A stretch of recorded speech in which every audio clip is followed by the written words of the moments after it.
Welcome to episode 3 of the Solihull Food and Drink Show. Lucky for us this evening, we've got 2 fantastic presenters joining us here on this particular podcast. We've got our usual food, drink and PR expert in the studio, Anita from Delicious PR. She's going to be telling us all about the things that are happening in and around our local area. But more importantly and fantastically, we've got the wonderful Mr. Tony Elvin in the studio to talk all things wine and give us his insights into what's happening in our area in terms of the food and drink and things like that. So where shall we begin? Well, first of all, I'm not sure it's more importantly than Anita. I'm not sure it's more importantly, but I am very excited to be here. I've been looking forward to this. Excellent stuff. The only downside is having to look at you, Geoff, while I'm doing it.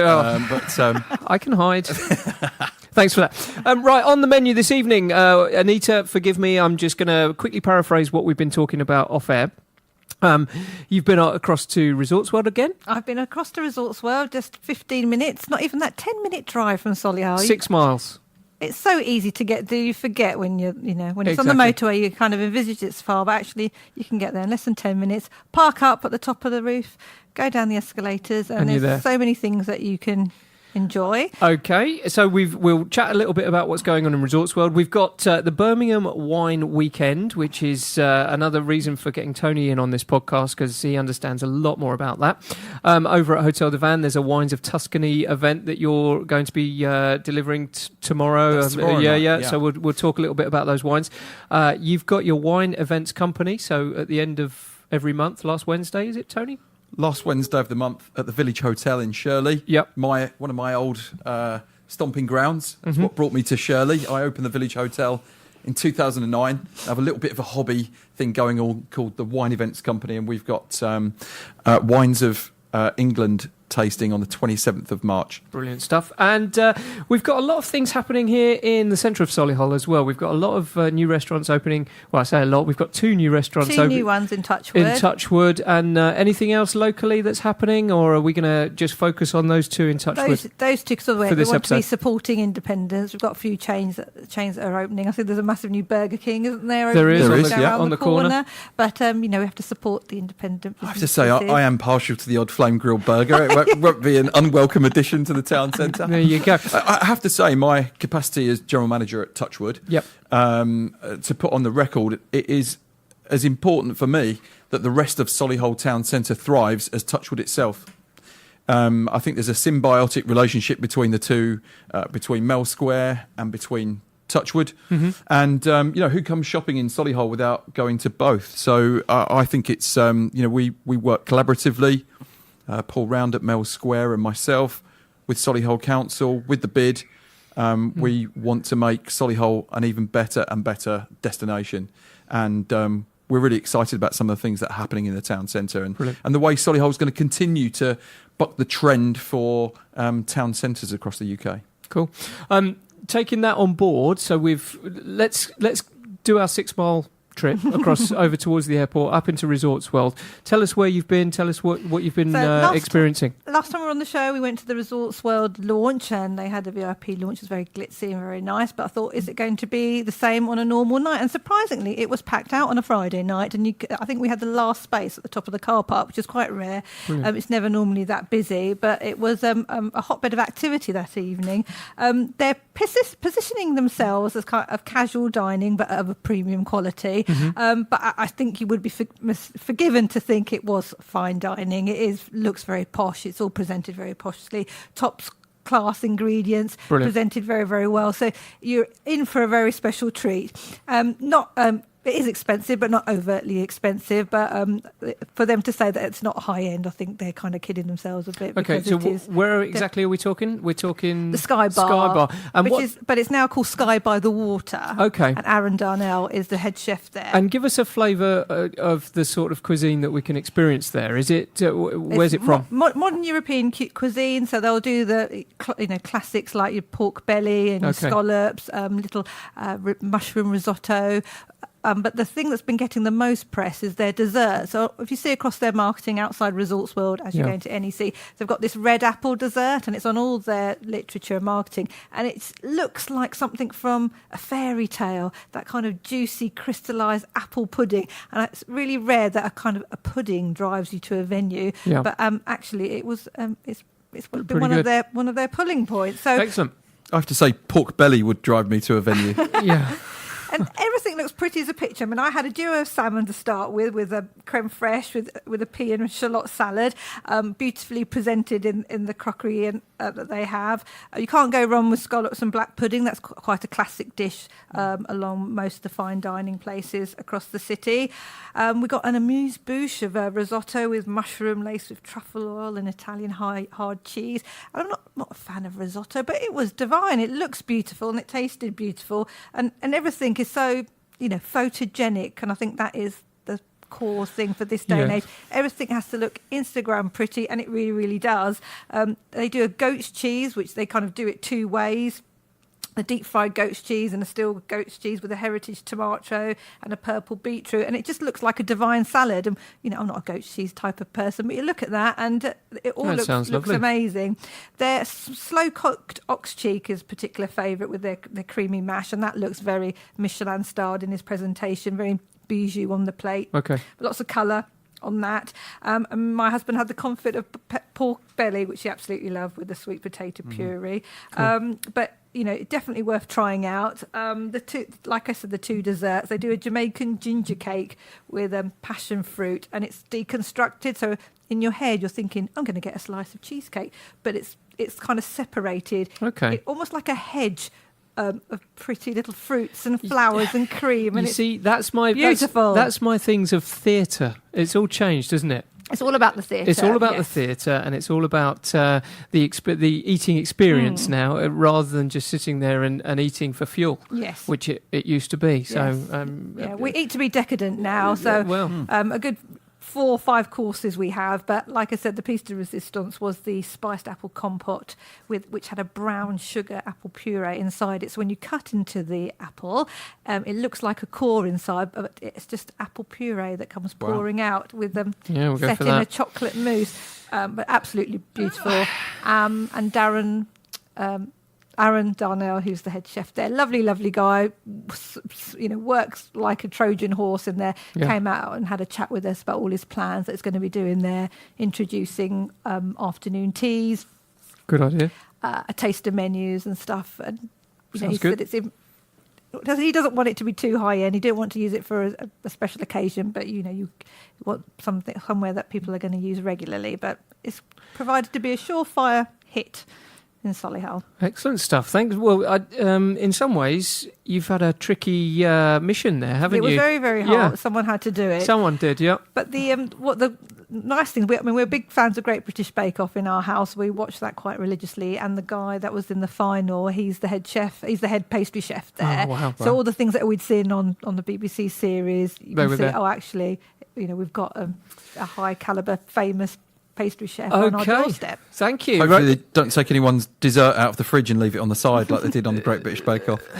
That's it. And my favourite bit of the show ever. And then cry foul when they did it. Thank you for that mission, Anita. And over the next couple of weeks and whatnot, yes. I've got a very hard mission next week as well. Have you? Yeah. Do feel sorry for me. I'll be going to Kisama, which is the new concept at Nocturnal Animals. So it looks very edgy. It looks a bit like Clockwork Orange, this little promo video, if anyone's seen it. It's quite scary and dark, and scary little clown masks and deviant behaviour. But they've got a new Japanese concept that they're launching downstairs, and they're calling it Kisama. So I'm going to test that next week, and next time I shall tell you all about it. Excellent, and that'll be on the next episode of the Solihull Food and Drink Show. Right, let's bring Tony into the discussion now, because some of you will obviously know Tony from his work here in Touchwood in central Solihull, but he is also an incredibly talented sommelier, and he comes with a wealth of background in the wine world. So tell us a little bit about what you've been doing in your wine tasting events, and what's coming up, Tony. Well, as I say, first and foremost, general manager of Touchwood is an important job that keeps me very busy, but I do have an interest and a passion in wine. So on the odd evening or weekend, I can be known to host some exciting wine events. And you talked earlier about theatre and people wanting a little bit more when they go out for dinner. And working within the hospitality industry, I was at Hotel de Van for 6 years before moving to Touchwood. It's my 1 year anniversary this week at Touchwood. It's been a fantastic year.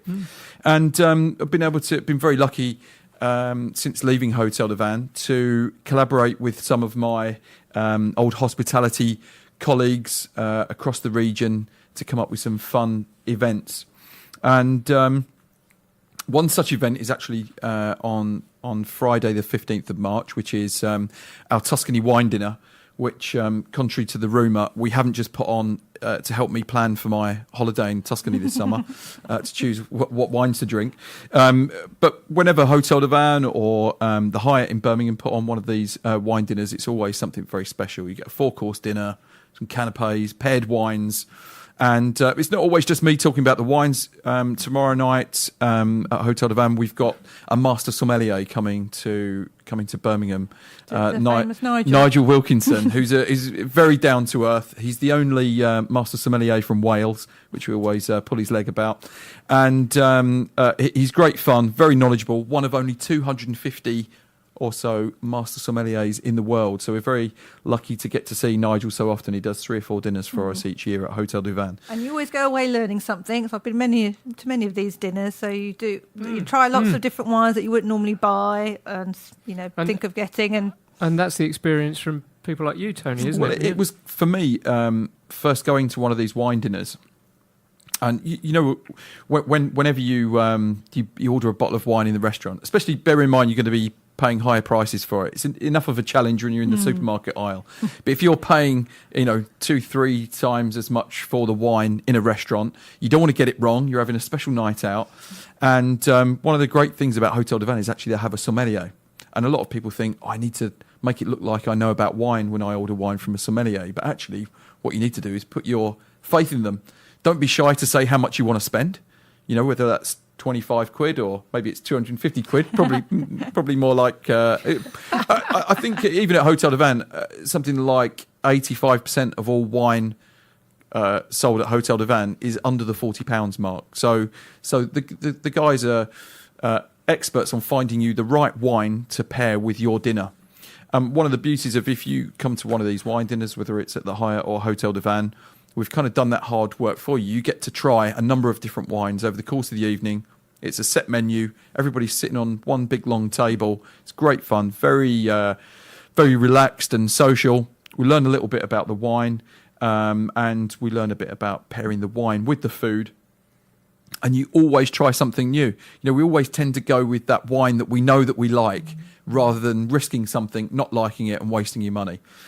With that in mind, actually, so we were going to talk about Birmingham Wine Weekend. We've got a fantastic tasting at the Hyatt. You need to buy your Birmingham Wine Weekend wristband, first of all. That's £10 a head. Okay. You can do that online. Just look up the Birmingham Wine Weekend. And what that gives you is access to a £4 glass of wine in a number of venues across Birmingham. It also gives you access to some Birmingham Wine Weekend exclusive events, and one of those is called My New Favourite Wine. So what we're going to do is we're going to take some really go-to wines that we all kind of order without thinking about it. So we're going to take you kind of a standard Sauvignon Blanc, a New Zealand Sauvignon Blanc, a Rioja, Pinot Grigio. But actually, we're not going to give you any of those. We're going to say, if that's the wine you like, you should try this. We think you'll love it. So it's my new favourite wine, and we're going to give you alternatives to those popular wine choices that people always tend to go for. So the idea is you can broaden your horizon. You can score wine knowledge points with your friends by showing off, by ordering something that they don't know what it is on the menu, but then they think it's fantastic. And that's what that tasting is all about. But we've got a number of great events over that weekend. Before my new favourite wine at the Hyatt, we've got an art and wine tour at the Birmingham Museum and Art Gallery. Victoria Osborne at Birmingham Museum and Art Gallery is going to talk us through 5 different paintings, and I'm going to pair a wine to each painting. How the hell as an do you example? do that? Well, I'm going to tell you. As an example. Keep this coming. Okay. So one of the paintings, I'd love to be able to tell you off the top of my head what it is, but or the name of it. But actually, the painting is a view of Rome in the 1600s, as you would have seen it as a traveller coming upon Rome for the first time in the distance, and you see there's a famous bridge, and you see the outskirts of Rome on the horizon. Mm-hmm. And what we've done, we've chosen a wine that would have been an Orvieto that would have been made in that region at that time, that those travellers seeing that very sight could well have in a clay flask or a leather flask with them, taking a little sip as they look at Rome ahead of them. And we're going to take you to that place at the Birmingham Museum and Art Gallery. And that's the interactivity in the theatre within the experiences that you're offering. Yeah. Mm-hmm. Yeah.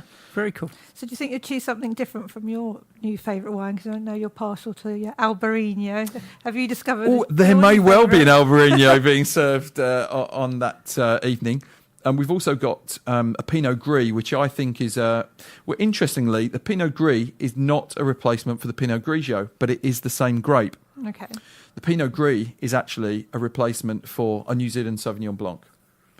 Now, in New Zealand, where they sell us a lot of New Zealand Sauvignon Blanc, it's so widely planted, they're worrying a little bit. Like every other wine that's been so popular in the past, Pinot Grigio, Chardonnay, it could go out of fashion soon, and the Kiwis are getting a little bit worried. They are planting lots of Albarino. They're planting lots of Pinot Gris because they want to be, when fashion fads start to change, they don't want to be left with vast plots of Sauvignon Blanc that nobody wants anymore. And we've seen it happen each decade. People go for something else. Pinot Gris is, I think, if you like that rich tropical Sauvignon Blanc style from New Zealand, I think Pinot Gris gives you that. I mentioned it's the same grape as Pinot Grigio. Pinot Grigio is made in a very specific style. It's the same grape, but it's picked from the vine early. It's very fresh, lots of citrus notes, maybe a little bit of stone fruit in there. When you drink a bottle of Pinot Gris, it's a grape that's been left on the vine for longer. Mm-hmm. So you've got more of those fruit flavours. And it is quite different to Pinot Grigio. It's probably my favourite grape. We're going to be drinking an exceptional Pinot Gris by the McMurray winery. They're a Californian producer, and this wine was the most popular wine of the evening when we did a Californian wine dinner at the Hyatt. So hence why we've chosen that one. I think people will really like it. And a little bit different. We're not saying it's going to taste exactly like a New Zealand Sauvignon Blanc, but we think if you like New Zealand Sauvignon Blanc, we think you'll like this. And that's kind of what that event is all about. Cool. We've got quite a peculiar event on the Saturday afternoon, and that is the Wine Lab. The Wine Lab is taking place at Malmaison, and it is a series of wine experiments with esteemed professor of wine, Professor Van Swellensniff. I think I've heard of him. Yes, you might. That's exactly how he talks. Yeah. So the professor is going to be conducting a series of experiments. Now, I understand he's quite strict, so there'll be no larking about. There'll be no messing around. It will be serious business, taking wine, and some of the experiments on the afternoon. I've heard from the professor that we'll be seeing. Everyone loves Prosecco. And did you know a third of all Prosecco consumption or production is consumed in the UK? Wow. So I didn't know that. We're actually going to put to the test. But if you're a bit of a wine snob, you'd say champagne is far better than Prosecco. Well, we're going to do a blind tasting on Prosecco and champagne and put it to the test. Can people even tell the difference?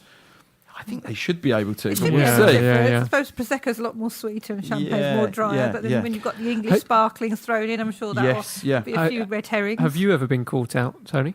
Between champagne and Prosecco? Absolutely not. But I might struggle with English sparkling and champagne. And our Solihull Wine Club tasting on March the 27th at the Village Hotel is English wine. And we've got a fantastic example. Night Timber regularly beats champagnes in Paris, French blind tasters, and they're awarding it higher marks than Bollinger, Veuve Clicquot. Yeah, Night Timber's lovely. Can you just tell us how Cremant sits in between all of those? Yes. So Cremant is French sparkling wine, but it's not from Champagne. So it must be from another designated region that is permitted to make Cremant. It must be made in the traditional method, or if you were in Champagne, you'd call it method champenoise. And once upon a time, we'd call anything made in that style secondary fermentation in the bottle, where they put yeast in the bottle, chemical reaction, carbon dioxide is generated from the yeast. It's got nowhere to go, so pressure builds up and it creates bubbles within the wine. That's how you get a sparkling wine. Prosecco, if you think by comparison, it's a bit more like Soda Stream, how you get gas into a Prosecco. But once again, you start with a still wine, but instead of secondary fermentation in the bottle, which is far more time-consuming, lengthy, skilled, that's why you're paying a little bit more. Cremant is made in exactly the same way as Champagne, but it is from a regional delicacy, if you like. So, if you're in Alsace, in your Cremant, you wouldn't have. Well, you might have a little bit of Chardonnay. It's the only thing they're permitted to. It's the only time they're allowed to use Chardonnay in their wines. But each different region of France has its own kind of local wines or grapes that they can use. And Cremant de Bourgogne, Cremant de Limoux, Cremant de Alsace, they've all got their own regional sort of blends that they put in their sparkling wine. And it could be Pinot Blanc, a little bit of Chardonnay perhaps in Alsace, maybe some Pinot Noir, but not to let it go pink, maybe just on its own. So with some free run juice. But Cremant's fantastic. It's great. It's great value. In fact, last year, Waitrose saw a 76% increase in Cremant sales. So people are still liking that champagne style. It's much more sweeter, don't you think? I can't drink lots of it. The Cremant, I think, again, and you might find there's a touch of off-dry or a little bit of sweetness to an Alsace Cremant. But if that's a Cremant from another region where they're using different grapes, you might not have that. It could be just as dry as any champagne. So, Cremant definitely worth looking out for. There's a fantastic Cremant for $12.99 in Waitrose that I would recommend, Cremant de Lugny, and that always goes down very well whenever we pop the cork on that. So you're going to be doing English sparkling wine at your next Solihull Wine Club, aren't you? There's going to be some English sparkling, but we're also going to look at some other grapes that grow particularly well in this country. Bacchus is probably one of the most widely grown grapes in England, and there's a fantastic Chapel Down Bacchus that we'll be trying on the evening as well. And English sparkling has really soared the past 5 years, hasn't it? Yeah, I mean we now have a solid reputation for English sparkling globally. With all this talk of Brexit, sorry to be the first one to mention it. He's done it. People have said that, we should all just drink English sparkling. Unfortunately, the cold, hard truth is that if we all switched from Prosecco and Champagne to English sparkling, we'd run out in 40 days. 40 days? 40 days. My days. Well, we are the second largest consumers of champagne in the world.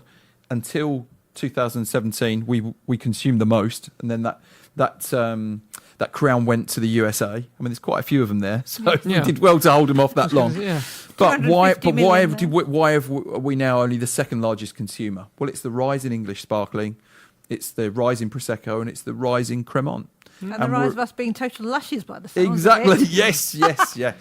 Wow. So great stuff. And then, can I tell you about two more events over of course Birmingham Wine Weekend? Yeah, so, of course. We've got the Hotel de Vannes Sunday lunch. I think there's literally 4 tickets left on that. Okay. It's a 3-course Sunday lunch. You've got a sparkling arrival, a glass of white with the starter, 2 glasses of red with the main course, one of which is absolutely, it's going to blow your mind. It's a Priorat. It's a Spanish red wine.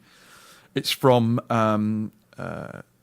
Tarragona, the black slate mountain slopes. Everything has to be hand-picked. The vine it's more black slate than soil. The vines are under incredible pressure, trying to grow. But what that does is it intensifies the flavour of the grapes and the grape juice and makes an amazing wine that will go great with the roast beef we've got planned at Hotel de Van.